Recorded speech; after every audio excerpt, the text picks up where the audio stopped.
Hello বন্ধুরা, সবাই কেমন আছো? আশা করি অনেক ভালো আছো। তো নতুন একটা ভিডিও নিয়ে চলে এসেছি। তো দেখো, চলে যাচ্ছি হচ্ছে অগ্রদ্বীপের মেলাতে। এটা হচ্ছে 4টে বাজে, এখন বাড়ির থেকে বেরিয়ে পড়েছি, ঠিক আছে।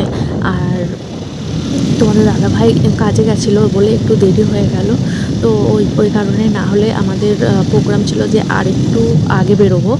হ্যাঁ, এর আগের বার যখন গেছিলাম তখন অনেকটাই আগে বেরিয়েছিলাম, মানে ওই 2:30টার নাগাদ বেরিয়েছিলাম। তো এবার তো অনেকটাই দেরি হয়ে গেল, পুরোপুরি 4টে বাজে তখন বাড়ি থেকে ধরো বেরিয়েছি। আর সকাল থেকে কোনো রকম ভিডিও করিনি এই কারণেই, কারণ হচ্ছে এই যে অগ্রদ্বীপে যাচ্ছি না, অগ্রদ্বীপের মেলাটা তোমাদের সঙ্গে সব মানে শেয়ার করব। ওই কারণের জন্যই সকাল থেকে কোনো কাজকর্ম বলো, রান্না বলো, কিছুই তোমাদের সঙ্গে শেয়ার করিনি। তো দেখো, ফাঁকা রাস্তা, দারুণ লাগছে যেতে। আমি তোমাদের দাদাভাইকে বলছি যে আমাকে একটু দাও, স্কুটিটা চালাই। বলছে হ্যাঁ, তাহলে আর অগ্রদ্বীপের মেলায় যেতে হবে না, তাহলে যেতে হবে একবারে হসপিটালে, বুঝতে পেরেছো? তো এত সুন্দর লাগছে চারিদিকের পরিবেশটা, সবুজ গাছপালা, আর এদিকে দেখো মাঠ, চারিদিকটা মিলিয়ে না এত সুন্দর লাগছে, কি বলবো বন্ধুরা, অসাধারণ লাগছে। আমার তো খুব ভালো লাগছে, তোমাদের কেমন লাগছে অবশ্যই জানিও। আর দেখো, এখন রোদটাও চলে গেছে, আর সেরকম রোদ আজকে ছিল না, বুঝতে পেরেছো? তোমাদের দাদাভাই আর আমি দেখো গল্প করতে করতে পুরো রাস্তাটা চলে যাচ্ছি, বেশ মজা লাগছে। আর বরের সঙ্গে গল্প করতে তো বেশ ভালোই লাগে, গল্প করতে করতে যেতে। আমার মতো কারা পছন্দ করো এরকম বাইকে বা হচ্ছে স্কুটারে করে ঘুরতে বরের পেছনে, আর কি, সেটা কমেন্ট করে অবশ্যই জানিও।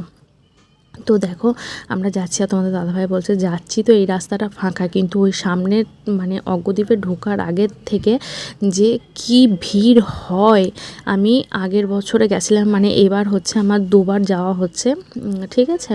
তো তোমরা কারা কারা অগ্রদ্বীপের মেলাতে গেছো অবশ্যই কমেন্ট করো কিন্তু, হ্যাঁ। আর দেখো, আমি আর তোমাদের দাদাভাই যাচ্ছি, আর তোমাদের দাদাভাই গল্প করতে করতে যাচ্ছে যে চলো না, কেমন মজা লাগে দেখবা ওখানটা ওর গিয়ে। এর আগেরবারও গেছিলাম, আমি যাব বলে ঠিক ছিল না, হঠাৎ করে তোমাদের দাদাভাই এসে বলছে যে মানে কালকেও বলেছে, কিন্তু মানে ঠিক আমি বলছিলাম না, যাব না, একবার তো গেছি, দেখেছি। তো দেখো ফাইনালি এই দেখো জ্যামে পড়ে গেছি বন্ধুরা, কেমন অবস্থা। ওইটুকু রাস্তা আস্তে আস্তেই দেখো সন্ধে লেগে গেলো। এরপর যেতে যেতে ওখানটা করে নেই করে 6:30 7টা বেজে যাবে। তো কি ভিড় দেখো, প্রচুর লোক এখানে যাচ্ছে, ঠিক আছে। আজকে হচ্ছে ওই চিড়ে মৎস্য বলে না, ওই দিন আমরা এখানটা করে যাচ্ছি, বুঝেছো? তো দেখো জ্যামে দাঁড়িয়ে আছে, আর তোমাদের দাদাভাই বলছে দেখো কেমন লাগছে। হ্যাঁ, আমি বলছি ভালোই লাগছে, আমি তো পেছনে বসে আছি, আমি তো চালাচ্ছিও না, কিছুও না, তোমার কষ্ট হচ্ছে। বলছে ও, তার জন্য খুব মজা লাগছে না? বলছি হ্যাঁ, ভালোই লাগছে যেতে। যাই হোক, তো চলো দেখো, আবারও কিছুটা জ্যাম ছাড়লো, ঠিক আছে। ছাড়ার পরে পুরোপুরি ফাইনালি চলে আসলাম, ঠিক আছে। আর রাস্তায় ভিডিও করিনি, এত ভিড়ের মধ্যে কি ভিডিও করবো আর কী দেখাবো বলো, জ্যাম তোমাদেরকে। আর তোমার দাদাভাই বলছে, সমানে বলছে যে এইভাবে যেতে যেতে আমার গাড়ির তেল সব না শেষ হয়ে যায়, সব না শেষ হয়ে যায়, এই বলছে জানো। আর চলো বাইকটা এখানটা করে হচ্ছে তোমার গ্যারেজ করবে, বুঝেছো? মানে যেখানে সেখানে রেখে দিলে তো হবে না। আর ওইদিকে ফাঁকা একটা মাঠের মধ্যে গ্যারেজ করেছে, অনেক মোটরসাইকেল, সেখানটা করে রাখা যাবে না, আরও সব নিয়ে এসে ঢুকিয়ে দেবে, তখন আমরা আর বাড়ি আসতে পারবো না। তো এই জায়গাটায় আমরা আগের বছরও রেখেছিলাম বাইক, ঠিক আছে। তো সেখানটা করে দেখো, ওই দাদাভাইয়ের সঙ্গে কথা বলে আমি নেমে পড়লাম, আর তোমাদের দাদাভাই দেখো বাইকটা গ্যারেজ করার জন্য ওখানটা করে রাখতে গেল, ঠিক আছে। তো ওখানে রাখবো, আর ওরা বাইক গ্যারেজ করলে 30 টাকা করে নেয়, মানে নিচ্ছে। আগের বছরে 20 টাকা নিয়েছিল, এই বছর আবার বেশি নিচ্ছে। তো দেখো চারিদিকটা একটুখানি ঘুরিয়ে দেখিয়ে দিচ্ছে, এদিকটা পুরোটাই অন্ধকার এখনও, মানে এখানে বাইকটা গ্যারেজ করলাম, বুঝতে পেরেছো বন্ধুরা। তারপরে অনেকটা হেঁটে হেঁটে এখন আমাদেরকে যেতে হবে, তারপরে পাওয়া যাবে ওই যে মেলা। তো এই দিকে দেখি হাঁটতে চলে আসলাম, তো খুব ভালো লাগছে দেখতে।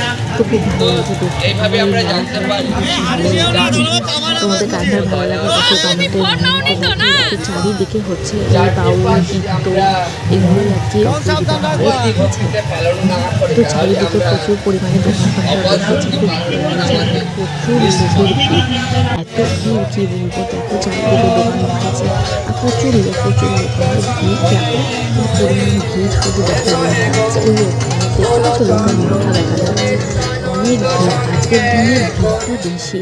তারপরে দেখো এই মন্দিরে চলে আসলাম, মানে এখন যেখানে আছেন গোপীনাথ, তো সেখানকার মন্দিরটাই আর কি তোমাদেরকে দেখাচ্ছি। তো আমার যাওয়া অসম্ভব ওই ভিড়ের মধ্যে, আর দেখো কারণ যাব না, হঠাৎ করে এসেছি আর মাংস টাংস খেয়ে এসেছি, তাই ওখানটা করে আমি উঠলামও না, দূর থেকেই তোমাদেরকে একটুখানি দেখিয়ে দিচ্ছি। মানে আমার তো ক্ষমতা নেই, তোমাদের দাদা ভাই জাস্ট ওপর থেকে একটুখানি জুম করে তোমাদেরকে দেখিয়ে দিচ্ছে। আর এই পুতুলগুলো কি ভাল লাগছে না, কাঠের পুতুল, আগে আমরা এগুলো নিয়ে কিন্তু খেলা করেছি অনেক। তো দেখো সেগুলো তোমাদের দাদাভাই বলছে নেবা, আমি বলছি না নেবো না। আর আমার ছেলেদেরকে এইসব নিয়ে গিয়ে কী করবো বলো, ওরা তো ছেলে, এই পুতুল নিয়ে খেলবেও না কিছু না, বড় হয়ে গেছে। তো ওই কারণের জন্য এই পুতুল টুতুল আমি কিছু নিইনি, ঠিক আছে। আর এদিকে দেখো কত রকমের মালা টালা, অনেক রকমের দোকান বসেছে এই আর কি। তো চলো দেখো ভিড় দেখেছো বন্ধুরা, কত ভিড় দেখো। আর এই যে পপকর্নের প্যাকেট, তোমাদের দাদাভাই যা দেখছে তাই বলছে নেবা আর খাবা, আমি বলছি না কিচ্ছু নেবো না, খাবো না, ভালো লাগছে না, যা খাওয়ার ঠিক আছে তোমাকে বলবো। তো চলো দেখো আমরা এদিকে একটুখানি ঘুরতে এসেছি, আর এখানে সেই পুতুলগুলো নাচছে, দেখো কি ভালো লাগছে দেখতে। দিয়ে আমাকে বলছে এটা নেবা, আমি বলছি হ্যাঁ, আমি ছোটো ছেলে তো, বলছে ছেলেদের জন্য নেবা, আমি বলছি ওরা কি খেলবে নাকি, তাই ওরা এইসব ওরা ব্যাট বল আমার, তারপরে হচ্ছে যে কী বলে র্যাকেট, এগুলোটাও সেগুলো খেলবে। তারপর দেখো ইউরোপিক দোকান বসেছে, মানে ইউরোপিক দোকান খাবো তো চলো চারিদিকে এদিকে ঝুড়ি টুড়ি প্রচুর পরিমাণে দোকান বসেছে, বেশ ভালো লাগছে মেলাটা ঘুরতে। আর এত সুন্দর লাগছে কি বলবো, চারিদিকটা এত লোক উপভোগ করছে, মেলা থেকে আসলে তো এটাই ভালো, দোকান পাশার খেলার দোকান। তো এই মন্দিরটা থেকে আমরা ঢুকে তারপরে স্নান টান করে এসে গেলে খাওয়া দাওয়া করে তোমরা দোকানে স্নান করছি। তো এই কারণে আমরা যে জামা একটু তুলে নিয়ে এসে দাও না আমাকে, আমি তো যাচ্ছি না, কবি বললো ঠিক আছে দাও। দেখো ভিতরটা তুলে নিয়ে আসলো, এত সুন্দর লাগছে দেখে। মানে এইসব জায়গায় গেলে মনটা একদম মানে কি বলবো পবিত্র হয়ে যায়, এত সুন্দর, মানে একদম মন ভরে ওঠে এইসব জায়গাতে গেলে, মানে ঠাকুরের স্থানে গেলে বন্ধুরা।